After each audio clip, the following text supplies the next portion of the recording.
I want to tell you about a patient named Jason. He's a chef, and he's been on his feet for 12, sometimes 14 hours a day for most of his adult life. About 6 years ago, he came in to see me with severe lower back pain and pain shooting down his leg. His pain was so bad that his wife had to help him out of bed so he could get to my office. We did spinal x-rays, and we found disc degeneration at L5 and S1. That's at the very bottom disc in your back. He also had a completely straight lumbar spine, no curve, no lordosis. This is also called flat back syndrome. We started treating Jason in our clinic. Over the weeks and months, Jason improved. The back pain settled. The leg pain calmed down. He was moving better, sleeping better, and feeling like himself again.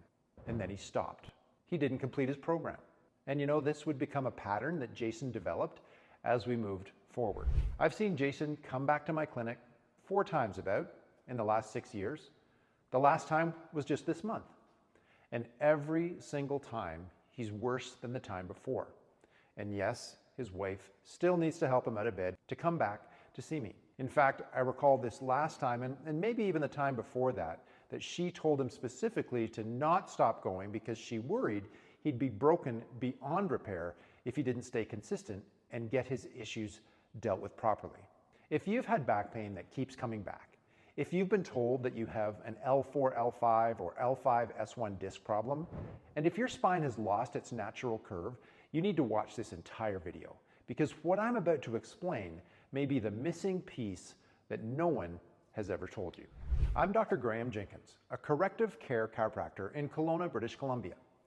As an advanced certified chiropractic biophysics doctor, I've taken extensive training in neurology, spinal biomechanics, and the most up-to-date non-surgical strategies to help heal spine and nerve system problems. Now, before I get into the clinical side of this, I want you to ask yourself something.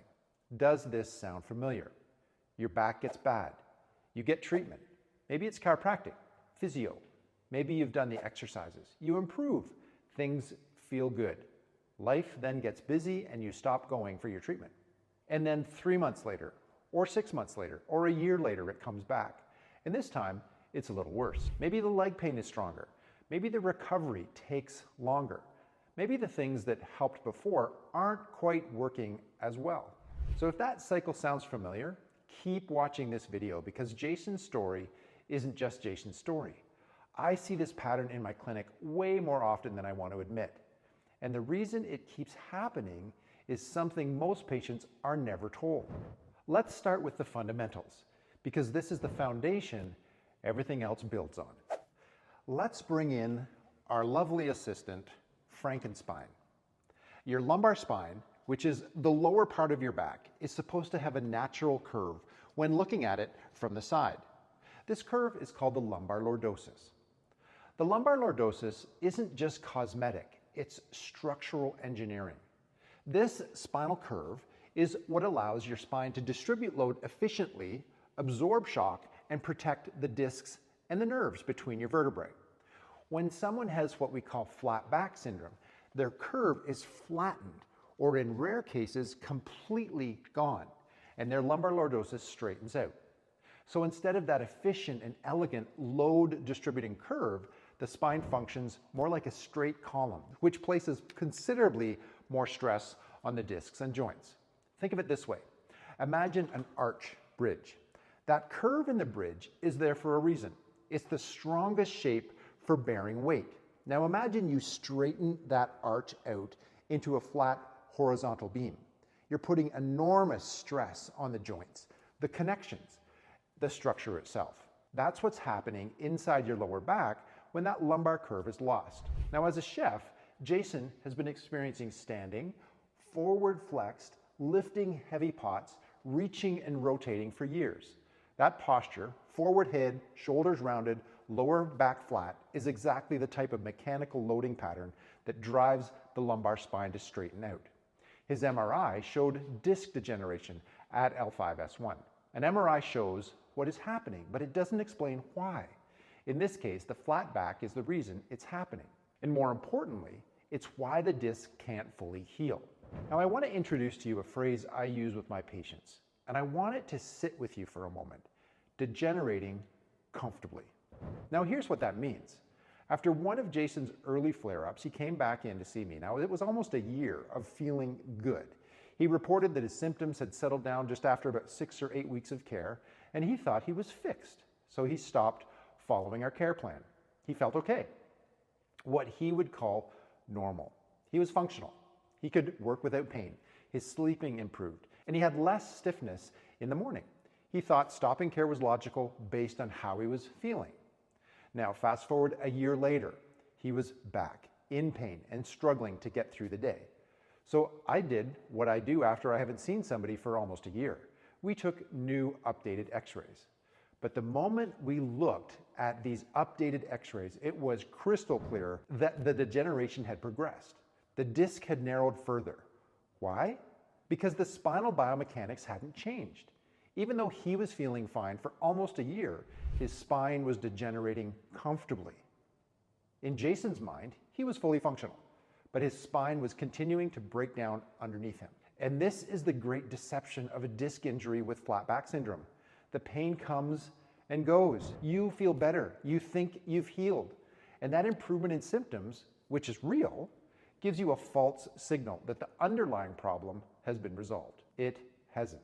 Here's the clinical reality.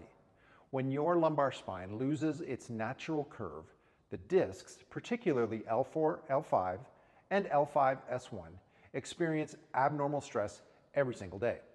Every hour you spend standing, every time you lift, every morning you wake up and go to work, your disc needs 2 things to heal: reduced mechanical stress and consistent recovery time. The flat back, that straightening of the lumbar spine, is constantly applying the wrong kind of stress. Not acute trauma, but chronic, ongoing, day after day compression. It's like trying to heal a blister on your heel while you continue to wear the shoe that caused it. Your symptoms may fluctuate. The inflammation settles, the nerve calms down, but the disc is still under load. The structure hasn't changed. And over time, the degeneration continues to advance. That's Jason. 4 bouts of visits in 6 years. Usually about 6 to 8 weeks each time to get him functional again, but each time he returns a little bit worse. Each time the recovery is taking a little bit longer. Each time the baseline is a little lower than he was before. And he never understood why until we sat down and explained to him this way. I know some of you have watched my videos about disc bulges and disc injuries. You've done the exercises, you've gotten treatment, and you're still wondering why the disc is not fully resolving. Well, here is the mechanism you need to understand. The L4-L5 and L5 discs sit at the base of your lumbar spine. These segments are under the greatest mechanical load of your entire body. Even at the best of times, in a healthy spine with a normal lordosis, that load is distributed across the disc in a way it was designed to handle. But when the lordosis is lost, the spine straightens up and this loading pattern changes. The back part of the discs on your MRI, the report would say posterior or posterior lateral, takes on more stress than it's designed to handle. This is exactly where the disc bulges and herniations occur. It's not a coincidence, it's biomechanics. Now, your body has a remarkable capacity for healing, but that healing has conditions. One of the most important is that the tissue under stress needs periods of reduced load to regenerate and recover. When the structure driving the abnormal stress, that flat back, is never corrected, the disc never gets that window to heal. You reduce inflammation, the nerve settles, you feel better, but the underlying mechanics continue applying the same forces that caused the problem in the first place. This is why I always say treating the disc without addressing the lordosis is like putting new tires on your car without correcting the tire alignment. You'll get some mileage out of those new tires, but the same forces will wear them down again, far quicker than they were built for. As a teenager, I learned that lesson the expensive way. I wore out a new set of tires in a matter of months when they should have lasted for years.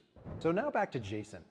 He has both the structural problem, the flat lumbar spine, and the ongoing occupational demands of a chef, standing for hours, forward flexed, heavy lifting. He's not doing anything wrong. He has a demanding career that he loves, but without consistent structural support, his spine cannot keep up with what his job demands. Now this is where things start to change, and where this cycle either continues or it stops. From this point, there are two paths that you can take. The same two paths Jason was facing. One path keeps the same pattern going, ongoing flare-ups, longer recoveries, gradual loss of function over time. Maybe missing work or school while your body forces you to take some time to recover. The other path changes the direction completely. Let's walk through both. Two paths. Continue the current pattern or commit to correction and consistency. So path number one, continue the current pattern. Path one is the one Jason was on for 6 years. Pain flare-ups, you get treatment, you improve, you stop, life returns to normal, and then it feels like success until the next episode. And here's what the clinical data shows us over time in cases like this. The flare-ups become more frequent. The recovery takes longer each time. The disc continues to narrow and degenerate. Mobility decreases. The types of activities you can do comfortably, the things that matter to you most, start to decline. I've seen patients who 10 years into this cycle are managing chronic daily pain rather than occasional episodes.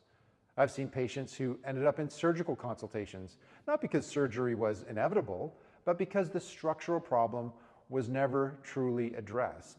And the degeneration progressed to a point that options became limited. Path one isn't failure, it's just an incomplete approach. And if nobody has ever explained why this structure matters, you couldn't have known that you could have addressed it. But you are learning differently today. Path two, commit to correction and consistency. Now, path two looks different, and I want to be clear. I'm not talking about perfection. I'm talking about consistency. This path has three components, and for someone like Jason, they work together as a system. The component one is in-office structural correction. This is not just symptom management. The goal here is to work towards restoring the lumbar curve, to address the flat back as the underlying mechanical driver of the disc problem. I have many videos on my channel that show how we do this. I'll leave links to these videos in the description below. Component two consists of home support. For Jason, specifically, this includes his lumbar denerol, a home traction device he already has, along with core stability exercises to support his spinal alignment between visits. I can't overstate this part. What you do daily matters far more than what happens in the clinic once or twice a week. The clinic treatments are corrective. The home routine maintains and reinforces that correction. Component three is ongoing maintenance. Once you've gotten out of pain, this is where most people stop. And it's the critical mistake. Maintenance care isn't about staying dependent on a practitioner. It's about acknowledging the reality of your life. Jason's a chef, and he loves doing what he does. And that's not going to change. And I don't want that to change. A big part of my life is to support people in doing what they love. Jason's spine will continue to face significant mechanical demands. With maintenance, ideally every couple of weeks, we can stay ahead of that degeneration rather than chasing it. When you commit to correction and stay consistent with it, things start to change in a very different way. You experience fewer flare-ups, and when they do happen, recovery is faster because your baseline is stronger. Your spine becomes more stable, and your body can better handle the demands of your day. Over time, the progression of disc degeneration slows. You can feel more confident in how your body moves and responds. And you can keep doing what you enjoy without it costing you more time and money each year. Jason can tell you, flare-ups cost far more than maintenance, both in dollars and time lost. That's the path I presented to Jason. And when the two futures were laid out clearly, the choice became obvious. This time, when Jason and I sat down and really looked at what was going on, something shifted. He said something I've heard before from patients who have this moment of clarity. He said, "I thought I was managing it. I didn't realize I was actually losing ground this whole time." That's what degenerating comfortably looks like from the inside. The good news is that understanding this doesn't mean you've run out of options. It means you now have the information to make a different choice. a choice that actually aligns with what your spine and your health needs to recover and stay recovered. Jason still has a good path ahead of him. So do you. The disc may never be perfect, but not perfect and progressively degenerating are two very different things. With the right approach, structural correction, consistent home care, ongoing maintenance, we can slow or even stop that progression, improve your stability and function, and get you back to the life you want. This isn't about being perfect, it's about being consistent and addressing the root cause. And once you understand that, you start to see this pattern much more clearly. I hope this video helped you better understand why your L4-L5 or L5-S1 disc may not be fully healing. And more importantly, how flat back syndrome, that loss of your natural lumbar curve, continues to place stress on the disc over time. And you can see how that's played out in Jason's situation. Improving, stopping care, and coming back worse each time because the underlying structure was never corrected. So if you've got value from this video and learned something new, like and share it so more people can understand what's actually driving their back pain and why it keeps coming back. If you have any questions about flat back syndrome, disc degeneration, or what you can do to start correcting this, drop them in the comments below. And remember to subscribe to my channel if you want more evidence-based ways to correct your posture, protect your spine, and keep your body strong for life. Now, if you want to see how non-surgical corrective methods, traction techniques, and exercise can help improve a straightening of the lumbar spine, go check out this playlist right here.